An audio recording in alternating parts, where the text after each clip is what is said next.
only a few years ago, there was a sort of a question mark about the future of Remembrance. But for some reasons, and I think you can point to some of them, I think an awakening of national conscience about our soldiers, sailors, airmen, marines in Iraq and Afghanistan. But then I think a further intensification or an accelerant has been this remarkable series of national commemorations that really we embarked on last year with the 100th anniversary of the First World War, but again reflecting on today. And this year we've gone from Agincourt to Waterloo to Gallipoli to the Battle of Britain.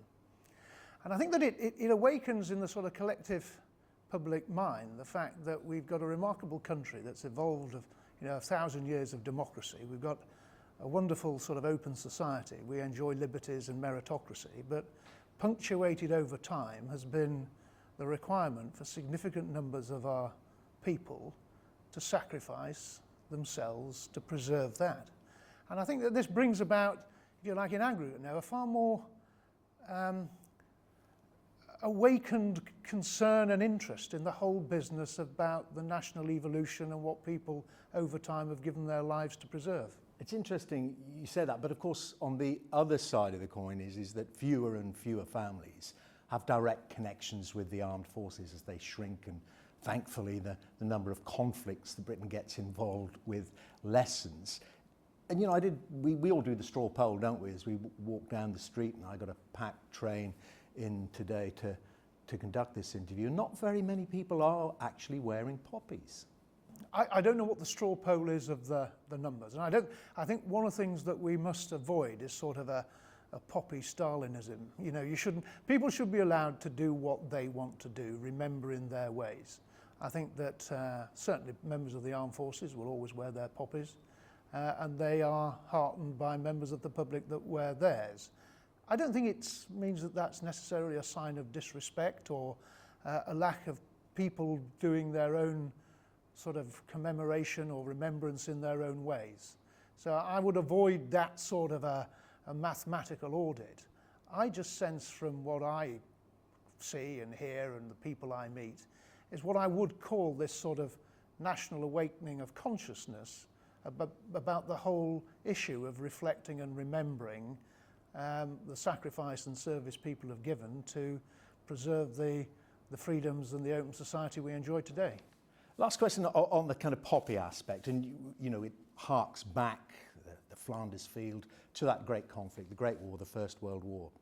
And Jeremy Corbyn, the leader of the Labour Party, is one of those it was thought might not want to wear a poppy, might want to wear a white poppy, whatever. But on the commemorations, and we're in the midst of 4 years, as you point out, of commemorations, Mr. Corbyn said in the past, I'm not quite sure what there is to commemorate about the First World War, other than the mass slaughter of millions of young men and women. Are we overdoing it? No, I think that that's a harsh judgment. I mean, I do think there is a place for the strategic audit of a particular war. Was that sacrifice justified by the subsequent outcome? But I would still take a step back. I think there is a higher strategic level of assessment, and it's the business of the preservation of one's freedoms and one's society, the values by which we want to live. Now, it might be that at one level of audit, that was a ghastly way of having to preserve those, and I would not demur from that. I think some people, because of this, dare I say, this fascination with commemorating historical battles and wars, that sort of inflicts on the public psyche the idea that what armed forces are about is fighting war. Far from it. We would prefer to be judged by the amount of the wars that we avoid having to fight. That is actually the real purpose why credible armed forces and credible deterrence need to be invested in so that war can actually be avoided. Well, I need to follow up on that question of deterrence, and a very live issue at the moment. The nuclear deterrent, Britain's nuclear deterrent. Clearly, I guess as Chief of the Defence Staff, you would like that as one of your options. What is your contribution to that debate about whether it should be renewed, whether it can be, perhaps squeeze a bit more life out of it, or scrapped altogether? I mean, I've got a fairly prescribed position in all this, but in terms of the value and the utility of deterrent, again, people sometimes think it's the wrong way around. When would we use it? The simple fact is we use it every second of every minute of every day in the business of deterring. And that's what it's about. Yes, you have got to maintain the credibility of its use, but the aim of that is in the hope that it never has to be used, because it deters the circumstances where you might have to use it being brought about. And then there's an interaction then between your conventional force structure, so that what I call conventional deterrence and nuclear deterrence are mutually complementing. I go back to the point that our aim is to avoid having to fight wars, to deter wars, to maintain stability, not to sort of look forward to the next opportunity we can go and have a fight. That's not actually what motivates sensible military people. Well, one of the reasons, probably the main reason why we have this nuclear deterrence, is the issue of the Soviet Union, now in the form of Russia and Putin. And to bring us up to the present day, how big a threat do you see this resurgent military power, President Putin and Russia, how big a threat to NATO and indeed to the United Kingdom? Well, I think we've got to judge the threat that Mr. Putin and Russia poses in a new set of terms. I mean, I think the aggregate GDP of NATO outranks Russia 20-1, our conventional force structure 12-1. Russia is not posing a symmetrical force-on-force threat that it used to pose in the Cold War. It lost the Cold War primarily for its economic inability to sustain those force structures. But Russia is a restless country, and Mr. Putin believes that the nature of the world as it is denies Russia its sense of historic entitlement, and therefore it is testing at the boundaries of NATO. We've seen this in Crimea, Ukraine. We now see it in the Eastern Mediterranean and Syria. Sorry. Just to interject there, I mean, are you seeing it on a daily basis when we read occasionally in our newspapers about, them poking around the perimeters of UK airspace? Heaven knows what's going on underneath the seas with their submarines. Yeah, we constantly see this on a daily basis. Its maritime and its air program, as you say, just giving the impression that Russia is back. Russia does have capability. Now, this is where I think we've got to be sort of cleverer in the way we approach deterring Russia in the modern age. We're not attempting to deter a conventional threat as once we were. We're now attempting to deter a more hybrid or new age form of warfare, which manifests itself in different ways. It's looking to pick at the seams of NATO. It's looking to not actually attack NATO in a way that would spring what we call an Article 5 response, but exploiting the domain of cyber, exploiting potential threats to the critical national infrastructure of countries. This is the way in which Russia could go about threatening us, but against this background that it genuinely feels that its historic entitlement is being denied it as a nation. And yet in the midst of this assessment, Russia is now in Syria taking on one of the enemies we define, our Prime Minister defines as one of the key threats to the United Kingdom, Islamic State. What do you say to those, and do you agree with those who say in actual fact, well, we've got to make the best of a bad hand and join together with Russia in some way to fight this threat from IS? Yeah, well, the first thing I would say is to not look at the Russian activity in Syria purely through the optic of Syria. Go back to what I was saying about Russia's strategic position. Syria is just part of Russia's equity in a region of the world, and it desires to have a significant presence and influence in the Black Sea, the Crimea, the Levant, the Eastern Mediterranean. So Russia's activity in reinforcing militarily the Assad regime was principally about its own regional interest.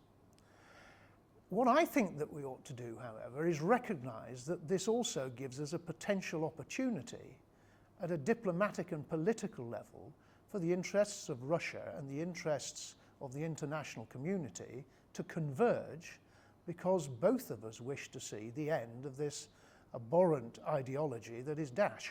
But could you ever see British military forces cooperating, or are they cooperating directly with Russian forces in that theatre? Is that something that you've looked at plans for? No, I think that at the point we are at the moment is the deconfliction of air activity between Russian planes, Syrian planes and international planes. I think the thing that we by design want to avoid having to do is to commit the likes of British or international Western armed forces to the ground in Syria.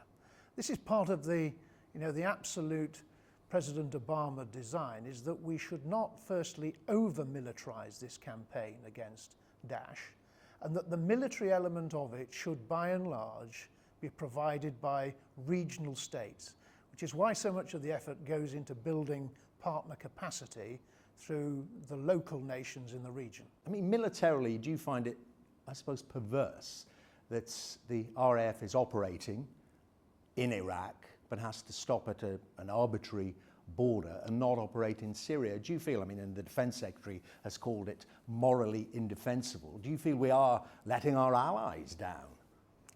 To an extent, yes, we are letting our allies down by not being a full player. But my view on this is a far more sort of fundamental and simple one in a way, and it's the point you make about going up to a border and having to stop there. I mean, in the most simplistic way, it's like being asked to win a football match but not being able to go into the opponent's half. Daesh, ISIL, they have a caliphate which extends across that border, but the source of their power, their command and control, their logistics, their organisation, the place from which they issue orders to international terrorists, is from within Syria. And so to be denied our ability to play a proportionate role in that makes no sense. Just got a question about your two immediate predecessors who've been, I'm sure you've noticed, rather outspoken in some criticism, some aspects of government policy. I'm talking about Lord Stirrup and General Sir Dave Richards, and particularly Sir David Richards talking about the rows that he had while he was in the post over policy.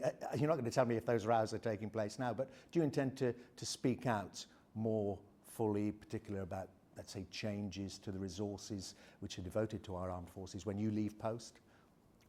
Definitely not, no. I've never sort of courted the cult of military celebrity. I don't think it does anything to build trust between government and senior military. And not that many actually differentiate between those that are serving and those that are retired. I would far rather work within the system and, dare I say it, use diplomacy rather than the bayonet in order to influence outcomes. Well, if you had a quiet word with Sir David and Lord Stirrup saying, I think you've overdone it, chaps. No, I don't think I have got the power to keep control of them, but nevertheless, I mean, we do have conversations about this. Sometimes some of the old boys think that they're doing us a favour. Sometimes I point out that perhaps they're not. But we can keep that sort of off to one side. Okay, just last quick question about the Chilcot inquiry. I mean, you've given extensive evidence to the Chilcot inquiry, frustrations all around the place about its lack of publication. Are you also frustrated, or as has been said in the papers, are you one of the reasons it hasn't been published because you're having your say about what it said about you? No, I join in the general sense of frustration. I can absolutely say that I have hired no legal team. I'm not frustrating the process or holding it up. I have no idea whether or not I will end up being criticised or not. But I do think that the sooner that we can get to the conclusion for this, for all sorts of reasons, the better we'll all be off.